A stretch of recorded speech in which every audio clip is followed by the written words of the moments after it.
Le passage de la Épître aux Éphésiens chapitre 2, versets 11 à entre 16 et 19 à 22, s'inscrit dans une réflexion profonde de l'apôtre Paul de Tarse sur l'œuvre de Dieu en Jésus-Christ.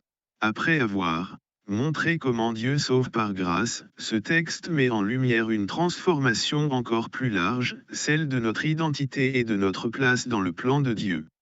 À l'époque, une forte séparation existait entre les Juifs et les non-Juifs, marquée par des barrières religieuses, culturelles et sociales. Mais à travers la mort et la résurrection de Jésus, Dieu accomplit quelque chose de radical, il abolit ces divisions et ouvre un chemin d'unité et de réconciliation. Ainsi, ce passage nous invite à comprendre non seulement ce que Dieu fait pour nous, mais surtout ce qu'il fait de nous, un peuple nouveau, réconcilié, uni et habité par sa présence.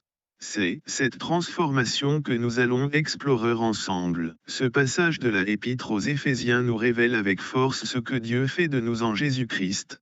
Nous qui étions autrefois éloignés, exclus et sans espérance, Dieu nous rapproche et nous réconcilie par le sacrifice du Christ. Il ne se contente pas de nous pardonner, il abolit les divisions, détruit les murs de séparation et crée une humanité nouvelle, unie dans la paix. Ainsi, nous ne sommes plus des étrangers ni des gens de passage, mais des membres à part entière de la famille de Dieu.